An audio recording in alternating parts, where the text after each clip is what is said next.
you quack.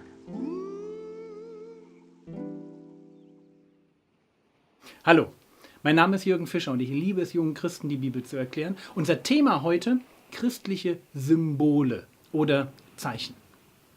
Warum gibt es christliche Symbole? Das ist eine nicht so einfache Frage, oder eigentlich ist sie ganz einfach. Man kann sagen, weil die ersten Christen bzw. Jesus sie einfach eingeführt haben und deswegen wir sie auch machen. Aber es ist noch ein Stück komplizierter. Christliche Symbole stellen nach außen eine innere Realität dar. Also in meinem Herzen innen drin, wo es keiner sieht, da passiert etwas. Und was da innen drin passiert ist, das zeige ich Menschen, indem ich nach außen eine bestimmte Handlung tue. Ein Beispiel. Das erste und wichtigste christliche Symbol ist die Taufe. Ich weiß nicht, aus was für einem Hintergrund du kommst. Viele Menschen werden einfach als Kinder getauft, können sich nicht daran erinnern, haben damit eigentlich auch nichts Großes zu tun. Und irgendwann später stellen sie fest, oh, ich bin getauft, wissen vielleicht gar nicht, was das bedeutet. So war es bei den ersten Christen nicht. Bei den ersten Christen, das waren Menschen, die waren erwachsen und sie haben als erwachsene Menschen das Evangelium gehört. Und sie haben gemerkt, Jesus ist am Kreuz für meine Sünde gestorben und es geht jetzt darum, wenn ich glaube, selber zu sterben. Also nicht im wortwörtlichen Sinne, wir sind keine Selbstmörder. Und doch gibt es in uns etwas, nämlich diese Rebellion gegen Gott. Und dieses, was innen drin steckt, das muss sterben. Der alte Mensch, der alte Jürgen, der so leidenschaftlich gern das Böse gemacht hat, der muss sterben. Der muss weg. Und wenn ich mich bekehre, dann sage ich eigentlich Ja zu Gott und Nein zu meinem alten Leben. Ich sage, der alte Jürgen, der soll nicht weiterleben. Und der neue Jürgen, der Jesus zum Vorbild hat und der für Jesus leben will, der soll leben. So, der alte Jürgen muss sterben. Und genau das, was im Moment meiner Bekehrung passiert, dass ich Nein sage zu meinem alten Leben und Ja zu dem Angebot, was Jesus mir macht, dass ich von Neuem geboren werden will, ein neues Leben führen möchte, das macht die Taufe deutlich. Denn Taufe, und vielleicht kennst du jetzt nur so kleine Babys, die über eine Schale gehalten werden und dann so ein bisschen Tröpfchen Wasser drüber kriegen und dann fangen die an zu schreien.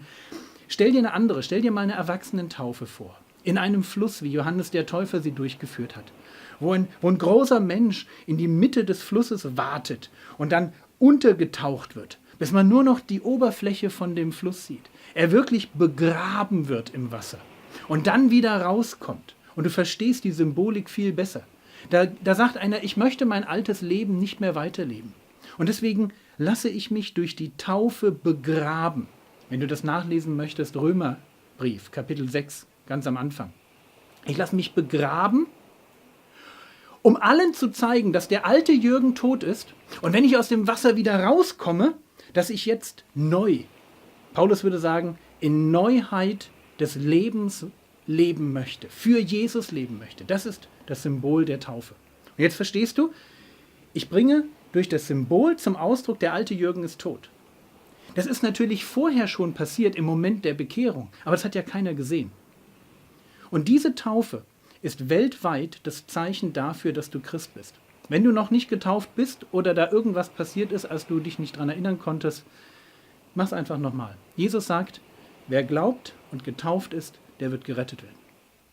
Es ist ein heilslogischer Schritt, wenn man gläubig wird, dass man sich taufen lässt. Dass die ganze Welt sehen kann, ich gehöre jetzt zu Jesus.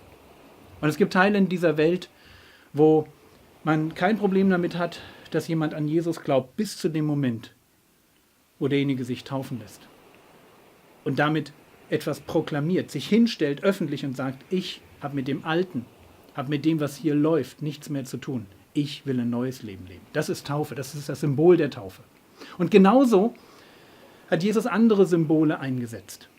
Gibt es andere Symbole in der Bibel? Da ist zum Beispiel etwas, was man Abendmahl nennt.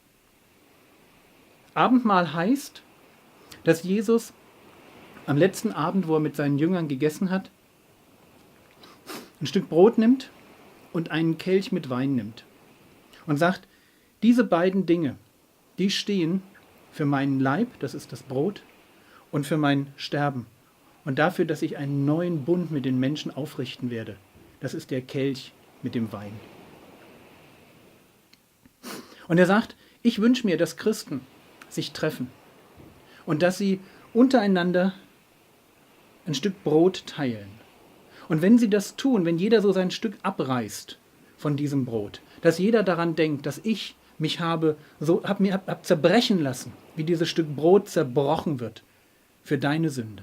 Und nicht nur für deine Sünde, sondern auch für die Sünde von dem, der neben dir sitzt. Und dass ihr alle, die ihr an diesem einen Brot ein Stück abreißt, dass ihr zusammengehört, dass ihr einen Leib bildet, nämlich den Leib Christi. Und das ist das Zeichen, das Symbol des Brotes. Und wenn du das nimmst, dann achte darauf, ob du klar verstanden hast, dass du Teil einer Gemeinschaft bist. Wenn du noch nicht zu einer Gemeinde gehörst, dann denk jetzt drüber nach, welche das sein soll. Welche das sein soll, mit der du Brot brechen möchtest, wo du nach außen darstellen möchtest, in meinem Herzen habe ich verstanden, dass ich zu einer Gemeinde gehören soll. Und da gibt es ein Zeichen, das das immer wieder zum Ausdruck bringt. Und ich möchte dieses Zeichen nehmen, weil ich die anderen mag, weil ich zu den anderen gehören will, weil Gott sich das so ausgedacht hat. Und wenn du den Kelch nimmst beim Abendmahl, und manche Gemeinden nennen das Brotbrechen, und du trinkst aus diesem Kelch, dann denk an das, was Jesus für dich getan hat. Dass er sein Blut hat fließen lassen, genau wie in diesem Kelch Rotwein drin ist. Oder vielleicht auch roter Traubensaft. Du merkst schon, bei den Symbolen ist das, wie man es feiert, gar nicht so wichtig. Es kommt darauf an, was hier drin ist. Und indem du trinkst, sagst du, ja, das ist meine Vergebung. Das ist mein Leben. Ich habe das gebraucht, dieses Blut, was für mich fließt. Und ich möchte in diesem Moment daran denken, was Jesus für mich getan hat, dass er wirklich für mich gestorben ist. Und wenn du sagen kannst, ja, in meinem Herzen, ich liebe die Geschwister, ich möchte Teil dieser Gemeinschaft sein und ich möchte immer wieder mein Leben darauf aufbauen, dass Jesus für mich gestorben ist. Das ist alles, was für mich zählt. Dann nimm Brot und dann nimm den Kelch als Zeichen dafür. Dafür ist Abendmahl da. Und dann gibt es noch 2 Zeichen, die sind weniger bekannt. Da geht es um die Frage, wie betet man? Das steht 1. Korinther Kapitel 11. Da geht es darum, dass Männer mit unbedecktem Kopf beten sollen. Was heißt das? Das heißt, wenn du als Mann in deinem Herzen dir vorgenommen hast, ich möchte Mann sein, so wie Gott sich das vorstellt. Ich möchte meiner Verantwortung gerecht werden als einer, und wir hatten das schon, der Frauen liebt, sie beschützt und führt. Der in dieser Welt eine Verantwortung trägt, die er direkt, weil er Mann ist, von Gott bekommen hat.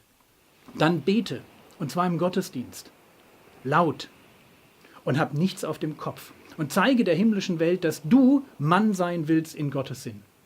Und wenn du eine Frau bist und sagst, ich möchte Frau sein, so wie Gott sich das gedacht hat. Ich möchte stark sein, ich möchte Wärme ausstrahlen, ich möchte schön sein. Dann steht in 1. Korinther 11, hab etwas auf dem Kopf, ein Tuch, ein Schleier, irgendwas, um zum Ausdruck zu bringen, dass du deine Rolle als Frau an dieser Stelle spielen möchtest, dass du Frau in Gottes Sinn sein möchtest. Und Achtung, es geht nicht darum, einfach nichts auf dem Kopf zu haben oder sich was aufzusetzen. Es geht um die Frage, was ist in deinem Herzen? Hast du ein klares Ja zu deinem Mann und Frau sein? Und wenn das so ist, dann zeig das vor der himmlischen Welt. Lass die Engel sehen, wie du stehst und auf welcher Seite du leben möchtest. Und wenn du sagst, das mit dem bedeckten und dem unbedeckten Haupt habe ich nicht verstanden, habe ich noch nie gehört vielleicht, kann sein. Lies dir in Ruhe 1. Korinther 11 durch und ich habe dazu eine Predigt gehalten. Vielleicht hilft dir die weiter. Du findest hier den Link. Und nochmal, es geht bei den Zeichen immer um die Frage, was ist in deinem Herzen? Der neue Begriff für heute, Himmelfahrt. Himmelfahrt ist eigentlich gar keine Fahrt. Himmelfahrt ist eigentlich das, was passiert, als Jesus auf dem Ölberg die Welt verlässt. Ja, Jesus ist gestorben, er ist auferstanden und war dann ungefähr noch 40 Tage auf der Erde. Und dann geht er mit seinen Jüngern zum Ölberg, wird von einer Wolke eingehüllt und entschwebt nach oben in den Himmel. Und ist dann auch wirklich weg. Und dieses Ereignis, das nennt man Himmelfahrt. Praktische Aufgabe. Letztes Mal hast du die Daten zur Religionsgeschichte auswendig gelernt. Es gibt noch mehr Daten, nämlich die zur allgemeinen Geschichte. Heute bekommst du eine Zeittafel, hier ist wieder der Link, und dort sind so ein paar Daten zusammengestellt aus der Geschichte, die man kennen sollte. Bitte lern die auswendig. Und wenn du beten möchtest, naja, was hältst du von folgendem Gebet? Bete dafür, dass du jemand wirst, der die Gemeinde Gottes liebt. Ich glaube, dass Gott seine Zeichen und Symbole vor allem gegeben hat, damit wir einen Zugang finden zur Gemeinde. Die Taufe als das, was uns in die Gemeinde hineinführt, Abendmahl als etwas, was uns in der Gemeinde hält. Auch diese Zeichen des Gebets sind etwas, was man im Gottesdienst verwendet. Werde jemand, bete dafür, dass du jemand wirst, der Gemeinde wirklich liebt und schätzt. Und abschließend Lukas-Evangelium, die Leseaufgabe. Bitte lies Lukas Kapitel 23, Vers 26 bis Vers 56. Und wenn ich hier weg bin, bekommst du wieder 2 Fragen zu diesem Text, die du dann bitte beantwortest. Das war's. Danke, dass du reingeschaut hast. Gott segne dich.